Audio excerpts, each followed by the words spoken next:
cross-legged on the sidewalk. A far-off look was in his eyes.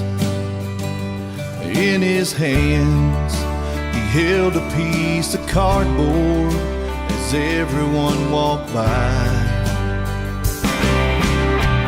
The sign read USMC veteran. I'm not myself, please pray for me. So I stopped and said, you fought to save my freedom. What can I do? What do you need? He said, I'd like to shower off these painful memories, get a shave and a pair of new jeans, a meal I don't have to eat alone. Find a place to let my guard down, a real bed instead of hard ground, maybe an address and a phone. I know I've made it back, but I'm not home.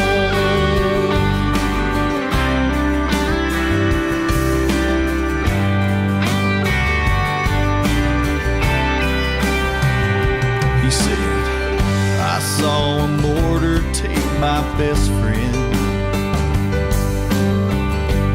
In an instant he was gone. I don't sleep, I bawl my eyes out in the middle of the night. Can't let it go, I can't move on. Wish I could shower off these painful memories, get a shave and a pair of new jeans, a meal I don't have to eat alone. Find a place to let my guard down, a real bed instead of hard ground, maybe an address and a phone. I know I've made it back, but I'm not home. He handed back a 20 that I stuffed into his coat. He said, you took the time to listen, that's what I needed most. One day I'll shower off these painful memories, get a shave and a pair of new jeans, find a way to clear these minefields from my mind. Recognize the face in the mirror, see the man who used to be there. I may be down, but I've got hope. I know I've made it back, but I'm not home.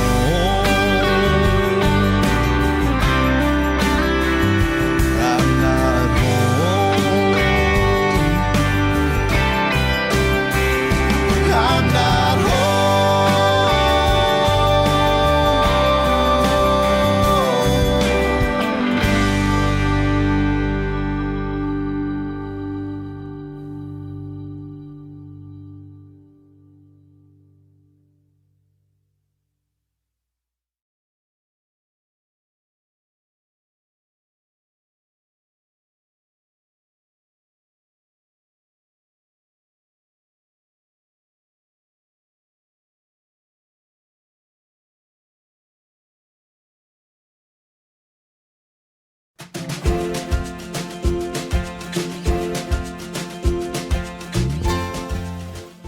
Welcome to Writings, Chats, and Friends. And today with me is my wonderful co-host, Monica Brinkman, and our very special guest and a good friend of ours, Neil Yuzuk. And Neil was written a book, and there's a film, and we're going to be talking about it. It's called The Giant Killer. You can see the killer right up over his head. Yes. But, okay. And just as I tell you right off the bat, it's about an American hero named Richard Flaherty. But Richard Flaherty was a soldier. In fact, just to get into the topic a little bit, he was one of the shortest men, maybe the shortest in history, to ever be an American soldier. And he had to scrape his way into the service, but he really wanted to serve and prove himself capable. He did, and he ended up going to OCS, becoming a lieutenant, and eventually leaving the service as, I believe it was, a captain. So I thought we'd start out, as we always do, try to do, with something in writing. And I thought that we would go with something about war and the military. And this is from the First World War. And it's by a very famous poet of the First World War who did not survive the war. His name is Wilfred Owen. And the poem is called Strange Meeting. And just so you understand, it is a meeting between two men who have died in battle, one from the British side and one from the German side. It seemed that out of battle I escaped down some profound, dull tunnel, long since scooped through granites which titanic wars had groined. Yet also there incumbent sleepers groaned, too fast in thought or death to be bestirred. Then, as I probed them, one sprang up and stared with piteous recognition in fixed eyes, lifting distressful hands as if to bless. And by his smile, I knew that sullen hall. By his dead smile, I knew we stood in hell. With 1,000 fears that vision's face was grained, yet no blood reached there from the upper ground, and no guns thumped or down the flues made moan. Strange friend, I said, here is no cause to mourn. None, said that other, save the undone years. The hopelessness, whatever hope is yours, was my life also. I went hunting wild, after the wildest beauty in the world, which lies not calm in eyes or braided hair, but mocks the steady running of the hour. And if it grieves richlier than here. For by my glee might many men have laughed, and of my weeping something had been left. Which must I now? I mean the truth untold, the pity of war, the pity war distilled. Now men will go content with what we spoiled, or discontent, boil bloody and be spilled. They will be swift with swiftness of the tigress. None will break ranks, though nations trek from progress. Courage was mine, and I had mystery. Wisdom was mine, and I had mastery to miss the march of this retreating world into vain citadels that are not walled. Then, when much blood had clogged their chariot wheels, I would go up and wash them from sweet wells, even with truths that lie too cheap for taint. I would have poured my spirit without stint, but not through wounds, not on the cess of war. Foreheads of men have bled where no wounds were. I am the enemy you killed, my friend. I knew you in this dark, for so you frowned. Yesterday through me as you jabbed and killed. I parried, but my hands were loath and cold. Let us sleep now. Aww. And that is one of the most famous poems of the First World War. And of course, that theme of dying too young brings us back, Neil Yuzuk, through The Giant Killer and Richard Flaherty, because he also died pretty young, but not in battle. No. So let's skip ahead. How did he die? Well, Richard was homeless for the last 20 or 25 years of his life. And he lived on the streets of Aventura, Florida, slept under a palm tree that he particularly liked, and in the middle of the night had a call of nature, took his backpack, put it on, and was going across the street to the supermarket that was open 24 hours a day, was hit by a car. The person who hit him left him there, Oh, and he died homeless and alone. But that's just one small part of an incredible story, the story of his life. And you mentioned the fact that 4'9", 103 pounds, became a lieutenant in the 101st Airborne, a parachutist.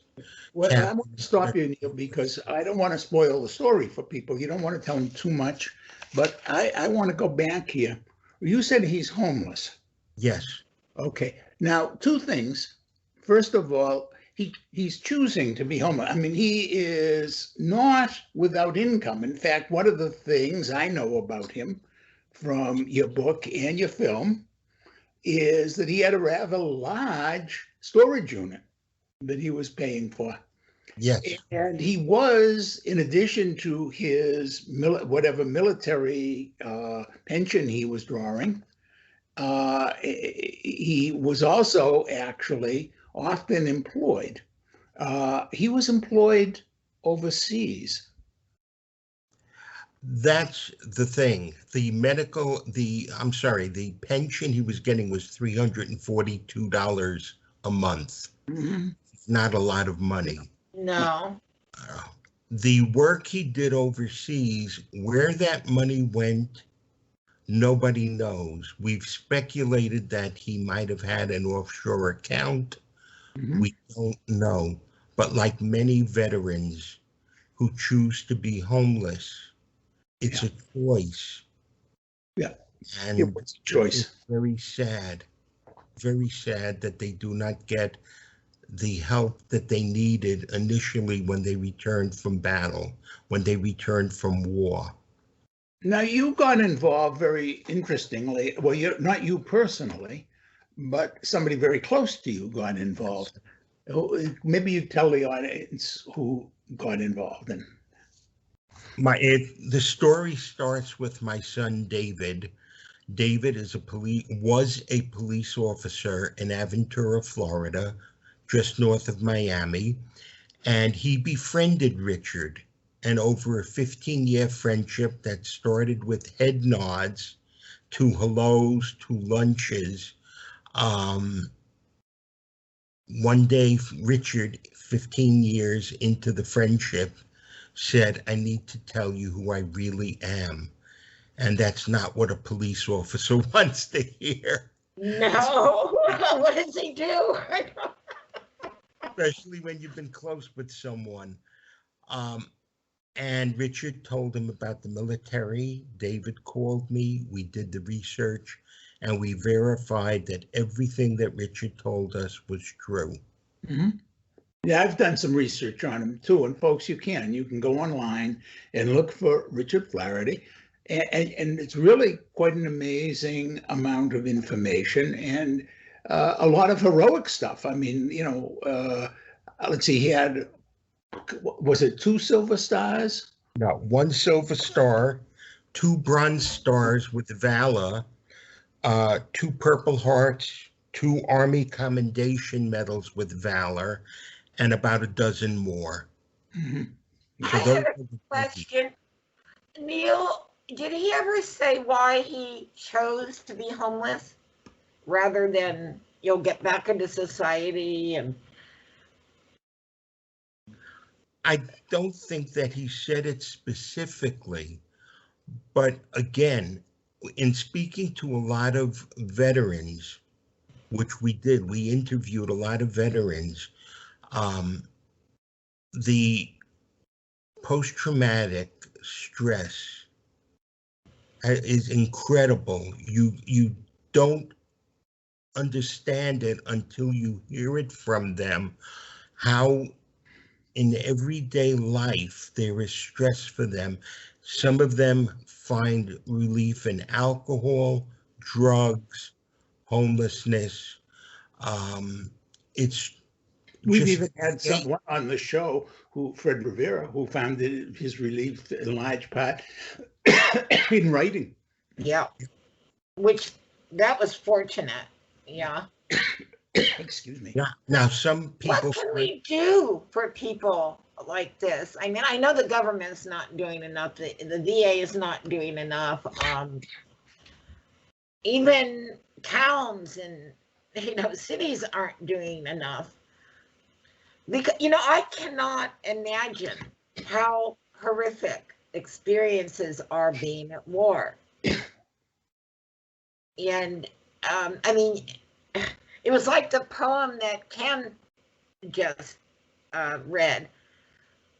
You're fighting against someone face to face, and they're another human being, and you're making that connection, but at the same time, you're needing to stop them. That has to, in itself, be horrific. Yeah. Unfortunately, of course, David is not with us to ask him how Richard rather, is not with us to ask him how he survived. But I had a question, Neil, closer to home for you. How did dealing with this and befriending this homeless man, Richard Flaherty, how did it affect David Yuzuk?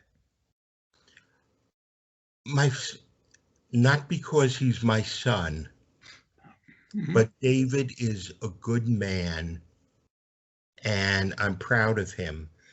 And the folks that he reached out to trusted him and spoke with him. It's humbled both of us. You can't, I mean, as a police officer, he has seen things that ordinary people don't see. As a former drug counselor, I've seen things that many people don't see, working in high schools, dealing with young people whose lives have been shattered by drugs or abuse or rape or whatever. But talking to these veterans, you can't help but say, welcome home. Thank you for your service. Thank you for coming home, and being here, guaranteeing our freedom. Whatever the politics may be of a war, and that's Washington, these men and women have a belief in America as an ideal, and they go to war to defend these ideals.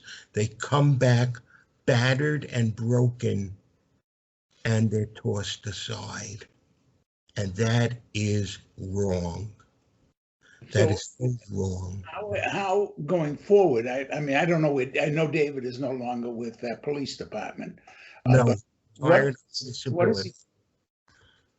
what is he doing? At the moment, trying to recover from back surgery. That's no fun.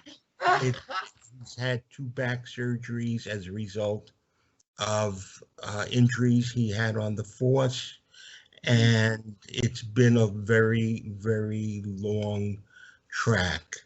For the moment, he's not writing. He's just working on the book and the documentary promotions, and he's doing a bang-up job with that. We've been #1 bestseller in 3 different categories on Amazon, and that's due to his efforts. Yes. He's been donating money to homeless veteran organizations, as part of the money that we've been getting, the royalties. Part of your sales are going to the vets. I'm sorry, Monica? Part of the sales are going part of to the vets. Yeah. Okay. Yeah, where, And Does he plan on writing his own memoir about how this has affected him? Because it seems to me that in many ways that's an even more important story than the story of Richard Flaherty. With Richard Flaherty, as you said, there are far too many people like. But it seems to me that David Yuzuk has a story that maybe needs to be told about how it has affected him, how it helped him to grow. I think he covered that in the book, The Giant Killer, because there are two stories, main stories. One is the story of Richard Flaherty. The second is finding Richard Flaherty. And David talks about his relationship with Flaherty, how he felt, and how his experiences in meeting with the various veterans and other folks have affected him. So while he doesn't focus on that in the book, it is part of the book. It is part of the story. It's that hunt. He calls it going down the rabbit hole. Like Alice, I think it was, in Wonderland. Yes. Yeah. It's just, how can I explain? For 3 years, we crisscrossed the country to get the documentary done on a shoestring. By the way, folks, let me interrupt for a second to point out the documentary is available on Prime television. Yes. And it is called The Giant Killer. And I've read the book and I have watched the documentary both. And so avail yourselves of it. It's what is the documentary? It's not terribly long. I think it ran about 50 minutes, was it? No, the documentary itself is 89 minutes. Really that long? Yeah, you see, it went fast enough, so I didn't realize it was that long. Yeah, see Okay. that? He wanted more.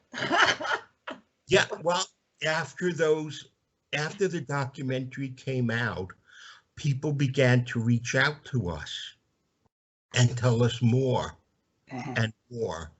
And then a man that we call Frank Sosa contacted us, and I convinced him to sit down for an interview. We sat for almost 4 hours at a coffee shop, and he allowed me to record him, but he wouldn't let me take his picture. But he did allow me to record him, and he told us things about Richard that we had suspected but did not confirm. And now we know why Richard was in Rhodesia and Botswana and Angola and South Africa and what he did there. We now know, we have evidence of what he did in America with the CIA in bringing drugs in, cocaine in, so the CIA could fund wars in Honduras and El Salvador and Central America. By the way, that is a theme that we have talked about, I think, before on the show, or in its earlier format, about the CIA involvement in drugs. And one of the topics that we've discussed a little bit was my work in stopping them from getting access to a Native American reservation where they were going to use this as a drug. We are not pure, but on the other hand, we do have people, and this is one of the things why I want to see more about David is, to me, Richard Flaherty is a fascinating character. Is he a hero? Is he a rogue? No, he's both. He's everything. He's everything. And as such, and he's also, of course, an adrenaline junkie, as anybody who does this kind of stuff has to be. Yeah, I was just going to say that. You have to be. Yeah. And the other thing, of course, that is, I would love to hear David's take on. Now, David's married, right? No, David is single. Okay. And one of the things that plays a theme in the book and in the movie, but just a very quiet theme, is Richard's connection to women. and one and possibly two women whom he was intensely in love with. Yes. Yes, the first one he met in New York, and then they moved to Florida, and she died in a car accident. Oh, no. That devastated him. But he then met Lisa Davis, and Lisa Davis was the true love of his life. And then he was arrested for the cocaine. And Lisa Davis left him and wanted nothing to do with him as he sat in jail. He was sentenced to 30 years. He served a couple of months, and the CIA got him out of that, got him a job in the post office. And later on, he reconnected with Lisa Davis, but only on a friendship basis. She was already. He really couldn't go into detail with her about why he was doing all this, correct? No, he never spoke about it. Right.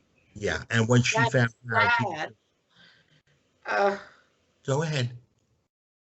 No, I'm just saying that's so sad that the two loves of his life. Okay, the one he couldn't control, but here he couldn't be honest because he's protecting our country, our government. And he lost the other one.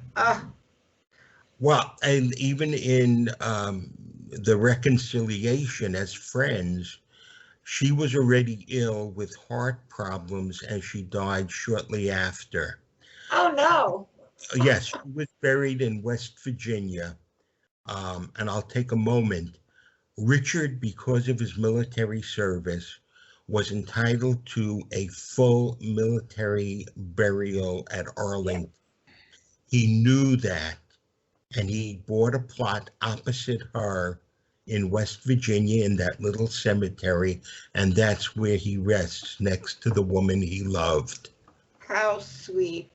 And I think ladies, that for you also. Had he been able to have one of those relationships continue, he possibly would not have been homeless. He possibly would have wanted to, I think that when we talk about the post-traumatic stress disorder, I think that there also are things like one of my very good friends who is a Vietnam vet and certainly suffers from PTSD. He is married, and he makes it very clear to me when we talk, now that he's retired, that, he really isn't income or anything like that. He says, I have somebody, I have family. It matters to end, It has to, yeah. And to be deprived, this guy really, just such, I guess you could say it's bad luck, but it's more than that. It's just terrific what happened. How about we go back further than the two romances? He loved being in the service. He wanted to be there for the rest of his life. And he was tossed out on his ear simply because there was a rift, a reduction in force. Right. And he was willing to take a demotion to stay. Yeah. And said no. And that devastated his life, I think, as much as absolutely. Yeah. He would have not have, so many things he would not have been involved with had he been able to stay in service. Well, I think that a lot of, I don't know all of the details of his service, but a lot of the things that people were doing, especially in Vietnam, really were just such high risk, and the adrenaline flow was so intense, and they really got hooked on being in the military. Especially people who were tunnel rats. Well, he was not a tunnel rat. I know. Yeah, he was an officer, and he said, I'm an officer and I don't go into tunnels, but I will lead my men anywhere else. Mm-hmm. And his men respected him. This little, his general called him my 1 meter lieutenant. General Cushman, and his men loved him because he would never ask them to do anything he wouldn't do. He led from the front. Mhm. You Yeah. So anyway, folks, again, the name of the book and the documentary, the same name, The Giant Killer. And it is available on Amazon as a book, but it's also available on Amazon Prime as a documentary. And we'll have links for those so you can easily get to them. Yes, we have links for them down below. And Yeah. Monica, I think we're going to have a short trailer as well at the end of Yes. the show. All right. If I may, the website is called smallestsoldier.com. Mm-hmm. www.smallestsoldier.com. Mm-hmm. And we're going to have that link up there too. So just open up the description, folks. Click on more, and you get all this information. And you can click on there, and there'll be a way to link to Amazon where you can buy the book. There'll be a link up there to the website, and I guess there'll be a link to how to get to the documentary. I don't know whether Prime has that. Yeah, we can get that. Also, I want to tell people that this is a way you can actually get a look at these soldiers that have come back, these officers who have come back and are finding it so difficult to live within our society the way we have it, or they're choosing not to because of experiences they've gone through in their life. This is something that man, woman, I don't care, would find very, very informative and interesting. And Neil, thank you for taking all this time, because you and David did not have to do anything. You chose to honor this gentleman through the documentary first and then through the book. And I thank you. I thank you, Monica and Kenneth, for allowing me to talk about the book and the film, the documentary film. I very much appreciate being with you. I would tell you this, that even after 5 years of being involved in Richard's life, I must read this so I get it correct.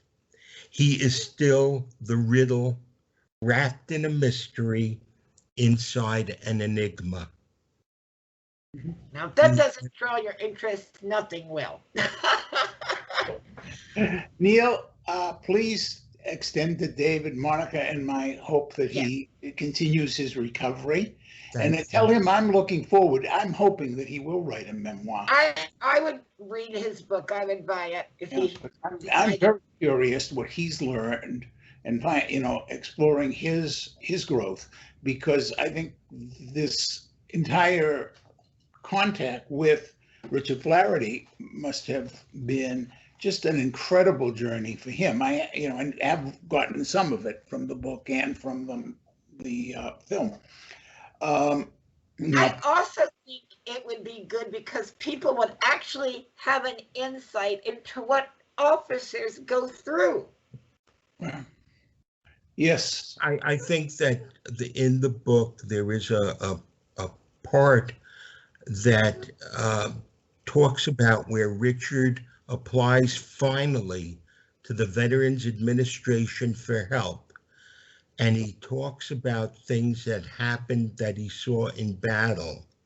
Yes. And had we more time, I would read a small section of it, but it's horrific. Yes. He talks about a firefight with two Vietnamese who turned out to be women, who both were killed, and it devastated him. Mm-hmm. It devastated. Well, that was such a different type of war. Yes. You didn't know who was the Actually, enemy. Actually, not so much. If you think about the Second World War on the Russian front, the best snipers in Russia were women. Yes. and some of the best pilots the Russians put up in the air were women. Yes. And I think one of the reasons that Vietnam should have been a wake-up call for the American military was that it was the whole population. Yeah, children, anyone. You didn't know who to trust. Who was your friend? Who wasn't? It's Right. very difficult. Which sure helped contribute to the PTSD. Well, we of course have had a number of books about Vietnam, and we're going to continue. And hopefully we'll have books about both Gulf Wars, and God help us, one about Afghanistan, I'm sure. And I think the message is going to be on and on and on, that war destroys lives. Not just the people who are killed, not just the people who are wounded, but the who fight in it.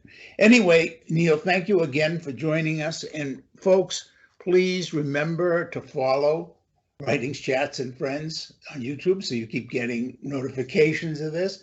Please tell other people about our show and help get the word out so that we can keep bringing interesting topics and authors like Neil Yuzuk to the show. And again, the name of the book and the name of the documentary, The Giant Killer. And you're going to get a little bit of a taste of that right now because Neil was kind enough to share a trailer with us. Neil, thank you so much for joining us. Please keep in touch. You know you're one of our favorite people. Well, thank goodness for Facebook, where we see each other every day. So okay, folks. thank you Here so you go. You're Bye, welcome. folks. Enjoy. Richard Flaherty, the Giant Killer. He always said he wanted to be a military. He always wanted to be a military. And he knew at the time that his height might prevent him from getting in. And matter of fact, the first time he applied, they turned him down. So Walter, at this point, was a lawyer. So he asked Walter to write the congressman and have the politicians put a word into the Army about this little guy who's, he wants to do this. And they finally approved it. It took a couple of years. And then when he went, he was underweight. And he said, they told him, you have to gain some weight. You have to beef up a little bit, which he did. And he started lifting weights and everything. And they were going to let him in with his height. He was just too skinny at the time. Yeah. So he did that, and he beefed up and worked really hard. And he told him, he says, I can do it. I can do it. Why just give me a chance? I can do it. And he was the littlest person in the United States military. He got a special congressional waiver, I guess it was, to go into the military. He never made a complaint about boot camp or about it being unfair, because they should make some sort of accommodation because of the height disadvantage.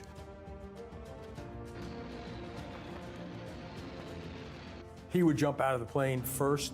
They'd watch to see where he went, and then they'd circle around and jump the rest of the company after him.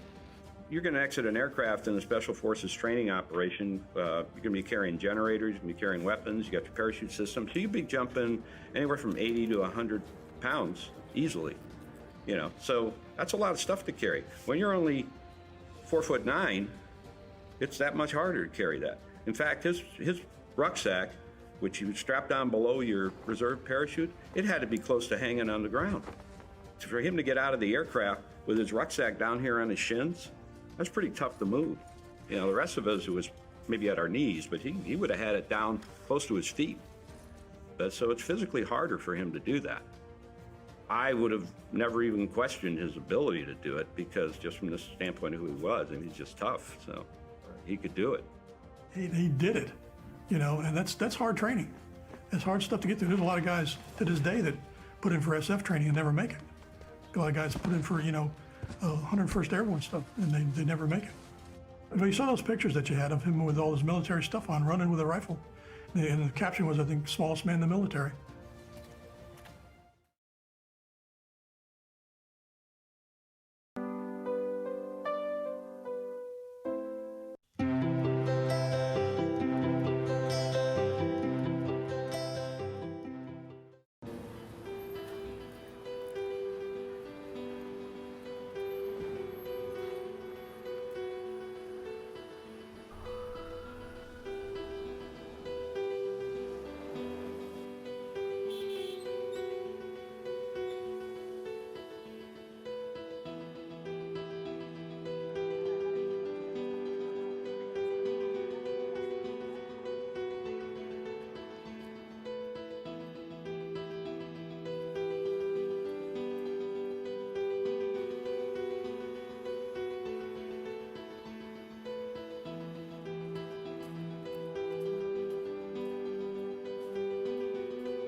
Why should I?